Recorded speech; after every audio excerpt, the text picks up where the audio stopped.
बिस्मिल्लाहिर्रहमानिर्रहीम। अस्सलाम वालेकुम नाज़रीन, आप यूट्यूब चैनल देख रहे हैं। मैं इमरान खान हूँ। एक के बाद एक चीज़ हुकूमत के गले पड़ रही है और वजह सिर्फ इमरान खान। जेल में बैठा हुआ आदमी इनके ऊपर इतना हावी हो गया कि बैनुल-अक़वामी सतह पे या पाकिस्तान के अंदर इनके तमाम फैसले कैदी नंबर 804 के इर्द गिर्द घूम रहे हैं। अब जब तक ये कैदी नंबर 804 को अपने दिमाग से नहीं निकालेंगे तब तक ये कोई दिमाग के साथ फैसला कर नहीं पाएंगे, तब तक कोई ऐसा फैसला नहीं कर पाएंगे जिसमें दानिशमंदी हो। मिसाल के तौर पे वादिये तीरा वाला जो ऑपरेशन है वो भी इनके गले पड़ गया। अब हुआ ये कि गुज़िश्ता रात एक स्टेटमेंट जारी कर दिया वजारत इत्तलात ने और एक नोटिफिकेशन निकाल दिया कि वादिये तीरा में तो ऑपरेशन ही कोई नहीं हो रहा, और ये कहना शुरू कर दिया कि वहां से लोगों को निकालने का तो हमने कहा ही नहीं, ये तो लोग खुद निकल रहे हैं वहां से, या सूबाई हुकूमत इसके ऊपर सियासत कर रही है। तो ये जनाब बड़ी ज्यादती हो रही है, वादिये तीरा का सारा मामला हमारे ऊपर डल रहा है, हम इसका सख्ती से नोटिस लेते हैं। ये वजारत इत्तलात ने किया। अब इससे पहले कि मैं आपको बताऊं कि सुहेल आफरीदी ने जवाब क्या दिया, पहले जरा आप सुने कि थोड़े दिन पहले डीजीआईएसपीआर का जो स्टेटमेंट है, ये जो मैं आपके सामने रखने वाला हूं, ये स्टेटमेंट है 6 जनवरी 2026 का, यानी आज से लगभग 20 दिन पहले।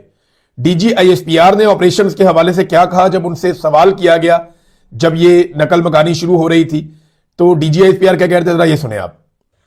वो तो कह रहे हैं कि ऑपरेशन नहीं होने, आज कह रहे हैं, वो तो पता नहीं कब से कह रहे हैं। वो कहते हैं हमारा लीडर कह रहा है ऑपरेशन हो रहे हैं, एज ऑफ टुडे भी हो रहे हैं, बिकॉज दी सिक्योरिटी, मैंने आप पहले बार बार की, कुछ चीजें फंडामेंटल्स हैं जिनके ऊपर कोई कॉम्प्रोमाइज नहीं किया जा सकता। ठीक है जी, आपने सुना डीजीआईएसपीआर को। अब जरा आप सुने ख्वाजा आसिफ जो वजीर दिफा है। जब डीजीआईएसपीआर ने यह स्टेटमेंट दिया तो उसके बाद कौमी असेंबली में खड़े होकर ख्वाजा आसिफ जो वजीर दिफा है, उन्होंने क्या बयान दिया ऑपरेशन के हवाले से, ये जरा आप सुने। हम कर रहे हैं ऑपरेशन, बिल्कुल हम कर रहे हैं और करेंगे इंशाअल्लाह ताला, बिल्कुल करेंगे इंशाअल्लाह ताला। हम ऑपरेशन कर रहे हैं, आपके पास इख्तियारात हैं, आप इख्तियारात का इस्तेमाल नहीं कर रहे, मुल्क और कौम के लिए अपने इख्तियारात का इस्तेमाल नहीं कर रहे, अपने मफादात के लिए अपने इख्तियारात का इस्तेमाल कर रहे हैं आप जी। इसमें इकबाल आफरीदी ने बात करने की कोशिश की, जो मेंबर कौमी असेंबली है तीरा के इलाके से। जब उन्होंने ये बात करने की कोशिश की तो उन्हें रोक दिया गया, उन्हें बात नहीं करने दी गई, बल्कि फिजिकली रोका गया। हालांकि कौमी असेंबली में ऐसा होता नहीं है, लेकिन उन्हें रोका गया और ख्वाजा आसिफ ने कहा जी हम कर रहे हैं ऑपरेशन, बिल्कुल कर रहे हैं। ये नकल मकानी इसको सारे ओन कर रहे थे और ये काफी दिन से हो रही थी। मैंने आपको कल बताया कि एक्चुअली वफाकी हुकूमत ने और इदारों ने मनसूबाबंदी की थी कि इस नकल मकानी के जरिए से पाकिस्तान तहरीके इंसाफ को बदनाम किया जाएगा और यह प्रोपेगेंडा किया जाएगा कि यह ऑपरेशन तो सुहेल आफरीदी करवा रहा है। लेकिन यह प्रोपेगेंडा बिका ही नहीं, यह सौदा ही नहीं बिका। हालांकि अली अमीन गंडापुर साहब से ताल्लुक रखने वाले कुछ लोग वो बार बार यह कोशिश भी करते रहे कि सुहेल आफरीदी के गले में यह ऑपरेशन फिट कर दें। अली अमीन गंडापुर से जुड़े कुछ सोशल मीडिया के अकाउंट्स भी ये काम करते रहे। लेकिन ना, एक आदमी को वजारत आला से आप हटाएं तो उसको तकलीफ तो होती है। ऐसा नहीं है वो आदमी कोई पत्थर का बना हुआ या लोहे का बना हुआ आदमी तो नहीं है, एक आम इंसान है। तो जब आप उसको वजारत आला से उठाएं और इस तरह उसको छोड़नी पड़ जाए तो फिर उसके लोगों को तकलीफ तो होती है, तो वो रिएक्शन भी नजर आता है। तो अब सुहेल आफरीदी ने फाइनली इसका जवाब दिया। एक तो मैंने आपके सामने साबित कर दिया कि ऑपरेशन हो रहे हैं, डीजीआईएसपीआर भी कह रहा है, वजीर दिफा भी कह रहा है, इन दोनों ने कह दिया कि ये ऑपरेशन हो रहे हैं। अब आ जाए इस बात के ऊपर कि सुहेल आफरीदी ने इसका क्या जवाब दिया। सुहेल आफरीदी ने बताया कि वादिये तीरा से लोग क्यों निकल रहे हैं, क्या वो नवाज शरीफ के पोते की शादी में जा रहे हैं? मैं भी कल ये पूछ रहा था कि क्या कोई लोग पिकनिक पे निकल रहे हैं, क्या वजह क्या है, कौन अपने घर छोड़ के जाता है? तो उन्होंने फिर सारी वजह बताई और यह बताया कि ये लोग क्यों निकले और किसने इनको निकाला। सुहेल आफरीदी ने कहा कि कोर कमांडर पेशावर और आईजीएफसी, इन्होंने लोगों को वादिये तीरा छोड़ने पर मजबूर किया और यह तारीख की एक बहुत बड़ी नकल मकानी तीरा के इलाके से हो रही है। और इस मकसद के लिए कि लोगों को उनके इलाके से निकाला जाए, इन्होंने 24 रुकनी एक कमेटी बनाई थी और इसकी सरबराही यही लोग कर रहे थे। अपनी सरबराही में इन्होंने कमेटी बनाई हुई थी और कमेटी को भी डराया धमकाया गया और फिर अवाम को मजबूर किया गया कि वो अपने इलाके छोड़कर वहां से बाहर निकल जाए। इससे पहले आपको याद होगा, चंद दिन पहले तलाल चौधरी जो वजीर मुमलिकत है, उसने भी ये कहा था कि हम तो सुहेल आफरीदी के ताबुन से ऑपरेशन कर रहे हैं। تو یہ سارے لوگ کہتے رہے کہ ہم آپریشن کر رہے ہیں اور اب یہ بھاگ رہے ہیں کہ جناب ایسی بات نہیں ہے, ہم کوئی انخلا نہیں کر رہے اور ہم کوئی آپریشن نہیں کروا رہے.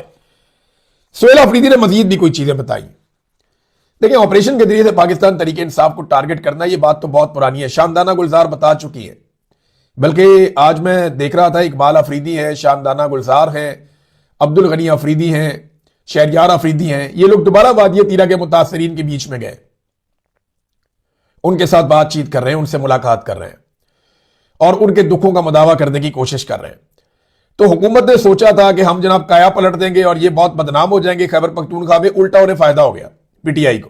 لوگ بے وقوف نہیں ہے نا, جس کے ہاتھ میں موبائل ہے اس کو ساری کہانی کا پتا ہے.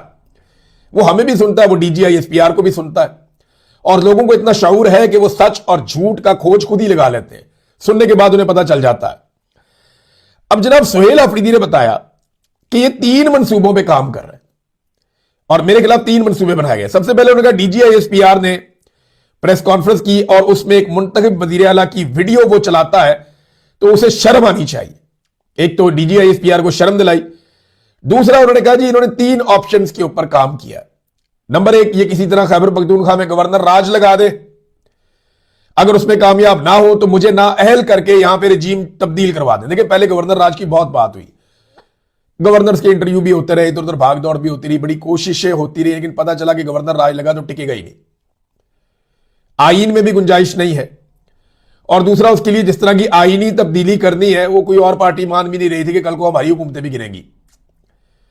لہذا 3 آپشن, پہلے گورنر راج تھا, اس میں کامیاب نہیں ہوئے تو اب نااہل کر دے اور رجیم تبدیل کر دے. سہیل آفریدی کو, اب یہاں سے میں آپ کو ایک خبر بھی دے دیتا ہوں, آگے سہیل آفریدی کا باقی بیان میں آپ کو بعد میں بتاتا ہوں.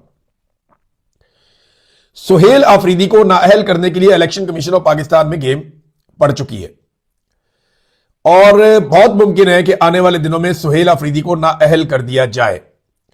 اس کے لیے باقاعدہ پلاننگ کی گئی ہے اور پلاننگ کر کے الیکشن کمیشن آف پاکستان کو دے بھی دی گئی ہے اور پوری منصوبہ بندی ہے کہ کس طریقے سے سہیل آفریدی کو نااہل کرنا ہے. یہ پاکستان کی تاریخ کا ایک نیا واقعہ ہو جائے گا کہ ایک وزیر اعلیٰ کو نااہل کر دیا گیا اور اس کی حکومت کو گرا دیا گیا, اور وہ بھی الیکشن کمیشن آف پاکستان کے ذریعے سے. تو چلے یہ بھی کر کے دیکھ لیا, اسٹیبلشمنٹ نے اتنے تجربے کیے, ملک کا بیڑا غرق کر